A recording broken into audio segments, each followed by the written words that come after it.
వేకువ వాక్యం కొరకై ఉదయకాలం తెల్లవారుజామున దేవుని వాక్యంలో నుంచి ఇర్మియా గ్రంథం 1వ అధ్యాయము 9వ వచనం. నేను నీ నోట నా మాటలు ఉంచి ఉన్నాను.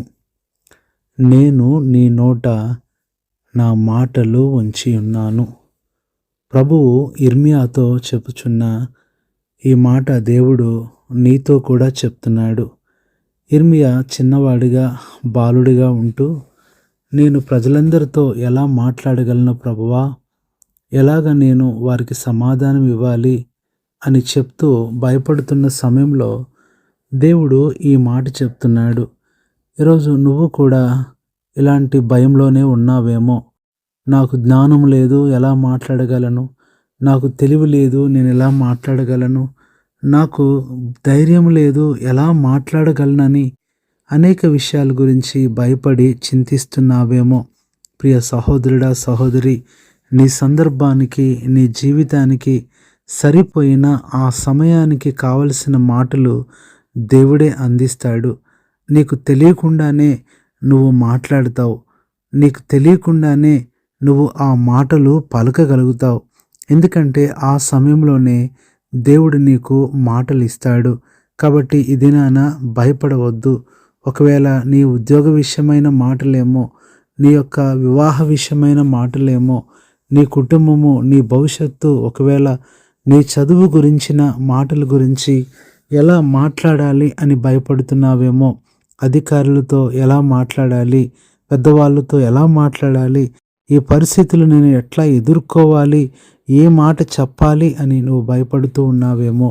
ఈ దినాన ప్రభువు నీతో మాట్లాడుతున్నాడు.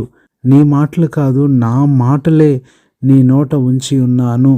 దేవుడు నీ నోట ఏమైతే మాటలు అవసరమో అవి ఈ దినమే ఇస్తాడు.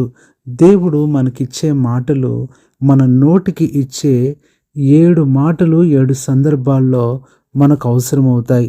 అవి ఏంటి అని చూస్తే, మొట్టమొదటిగా పరిశుద్ధ గ్రంథం బైబిల్లో నుంచి ఒక మాట మనం చూసినట్లయితే, ఎలాంటి మాటలు ఆయన మనకిస్తాడు, మన నోట ఉంచుతాడు అంటే, యోబు గ్రంథం 6వ అధ్యాయం 25వ వచనం. యథార్థమైన మాటలు ఎంతో బలమైనవి. మొట్టమొదట దేవుడు నీకు యథార్థమైన మాటలు ఇస్తాడు. యథార్థతను పోగొట్టుకున్నావేమో, యథార్థతను కోల్పోయావేమో, మరలా దేవుడు నీకు యథార్థమైన మాటలు ఇవ్వాలని ఆశపడుతున్నాడు. రెండవది చూసినట్లయితే కీర్తన 12:6, యెహోవా మాటలు పవిత్రమైనవి. దేవుని మాటలు పవిత్రమైనవి. ఈ దినాన నీ నోట దేవుడు ఉంచుతానన్న మాటలు అవి పవిత్రమైన మాటలు. ఒకవేళ ఇతరులైనా సరే వ్యర్థమైన మాటలతో నిన్ను దూషిస్తున్నారేమో, వేరు మాటలతో నిన్ను బాధ పెడుతున్నారేమో, నీ ప్రార్థన విని వారి నోట కూడా దేవుడు పవిత్రమైన మాటలు ఇవ్వగలడు. మూడవది మనం చూసినట్లయితే కీర్తన 35:20, వారు సమాధానపు మాటలు. మూడవది సమాధానపు మాటలు దేవుడు నీకు అనుగ్రహిస్తాడు. నువ్వు ఇది పలకటమే కాదు, ఇలాంటి మాటలను ఇతరుల నుంచి కూడా వినేటట్లుగా దేవుడు చేస్తాడు. నాలుగవది సామెతల గ్రంథం 8వ అధ్యాయము 7వ వచనం. నా నోరు సత్యమైన మాటలు పలుకును. నాలుగవది సత్యమైన మాటలు. దేవుడు నీ హృదయంలో, నీ నోట సత్యమైన మాటలు ఉంచుతాడు. ఐదవది మనం చూసినట్లయితే సామెతల గ్రంథం 12వ అధ్యాయము 17వ వచనం. నీతి గల మాటలు. నీతి గల మాటలను కూడా దేవుడు నీకు ఇవ్వగలడు. నీ జీవితాన్ని నీతితో నింపగలడు. ఆరవది మనం చూసినట్లయితే సామెతల గ్రంథం 15వ అధ్యాయము 26వ వచనం. దయగల మాటలు. ఆరవది దయగల మాటలను దేవుడు నీకు ఇస్తాడు. సామెతలు 22:11లో హృదయశుద్ధిని ప్రేమించుచు దయగల మాటలు పలుకువానికి రాజు స్నేహితుడగును. కాబట్టి ప్రియులారా, ఆరవది దయగల మాటలు. ఏడవది చివరిగా మనం చూస్తే సామెతలు 27:9 చివరి మాట. మధురమైన మాటలు హృదయమును సంతోషపరచును. 7వది, దేవుడు నీకు మధురమైన మాటలు ఇస్తాడు.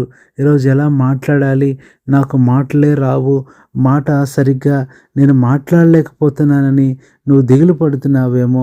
ప్రియ సహోదరుడా, సహోదరి, దేవుడు నీకు కావలసిన మాటలు ఇస్తాడు.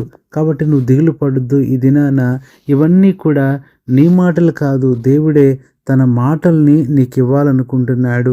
ఈ మాటల ద్వారా నీకెంతో నెమ్మది, నీకెంతో సంతోషం, ఎంతో ఆనందాన్ని దేవుడిచ్చేవాడుగా ఉంటున్నాడు. కాబట్టి ఈ దినాన ఈ మాటల కొరకు నువ్వెంతో ఆశపడు. తప్పనిసరిగా దేవుడు నీకు అనుగ్రహిస్తూ వస్తాడు.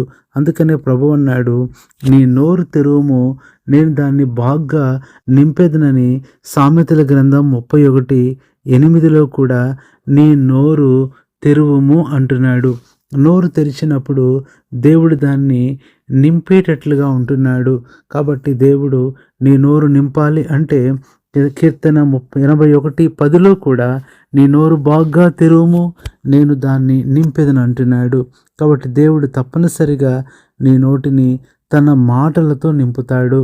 అందుకనే ఈ దినాన నీ మాటలు ఒకవేళ దేవునికి వ్యతిరేకమైనవి ఉన్నాయేమో, దేవునికి విరోధమైన మాటలు ఉన్నాయేమో, ఒకవేళ ఇతరులని బాధ పెట్టే మాటలు మాట్లాడుతున్నావేమో, నీ మాటలను బట్టి నీకు తెలియకుండానే ఎంతోమంది నొచ్చుకుంటున్నారేమో. ఆ విషయంలో తొందరపాటులో నువ్వనే ఒక్క మాట అది ఎంత భయంకరమైనదో చెప్పటానికి వీల్లేదు.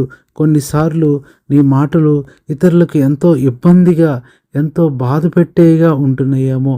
కాబట్టి ప్రియ సహోదరుడా, సహోదరి, నీ జీవితంలో ఎలాంటి మాటలు ఇవ్వాలి అంటే నీ జీవితంలో ఉంటున్న వ్యర్థమైన మాటలు, కొన్నిసార్లు సామెతలు 12:18 ప్రకారం కత్తిపోటు వంటి మాటలు కూడా ఉంటాయి. దాన్ని బట్టి ఎంతమంది గాయపడుతున్నారో నువ్వు అర్థం చేసుకోవట్లేదు. కాబట్టి నీ ఇంటిలో, నీ ఉద్యోగంలో, నీ చదువులో, నీ పనిలో, నీ ప్రయాణాలలో, నీ సంఘంలో నీ మాటలు అవెంతో ప్రాముఖ్యంగా ఉండాలి.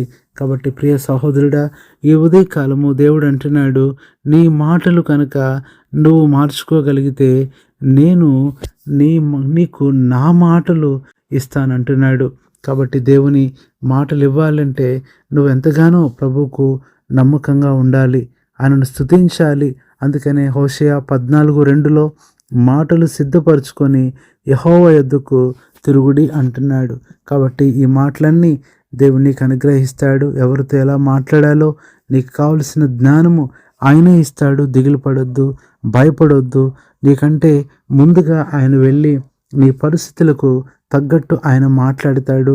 ఇంకా చెప్పాలంటే నీ కార్యము ఆయనే మాట్లాడి, నీ తరపున ఆయనే మాట్లాడి, నీ పక్షాన ఆయనే మాట్లాడి కార్యం సఫలం చేస్తాడు.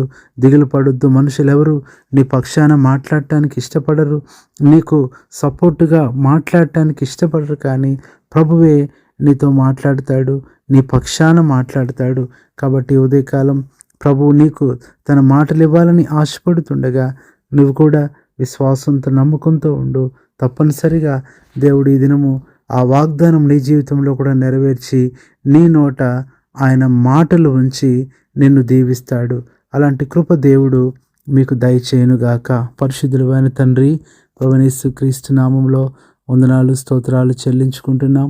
ఈ యొక్క తెల్లవారుజామున ఈ మాటలు వింటున్న మా ప్రియులు, వారి జీవితంలో వారి నోట వారికి అవసరమైన మాటలు ఇప్పుడే ఉంచి, ఏ సమయంలో ఎవరితో ఎక్కడ ఎలాగో మాట్లాడాలో ప్రభువా వారికి తెలియదు. మీరే మాట్లాడి వారిని ధైర్యపరిచి సహాయం చేసి గొప్ప విజయము అనుగ్రహిస్తూ రమ్మని మా ప్రభువైన యేసుక్రీస్తు నామములో ప్రార్థిస్తున్నాము తండ్రి. ఆమేన్. మన తండ్రి అయిన దేవుని ప్రేమ, ప్రభువైన యేసుక్రీస్తు కృప, పరిశుద్ధాత్మన్యోన్య సహవాసం మనందరికీ సదాకాలము తోడైండి నడిపించునుగాక. ఆమేన్.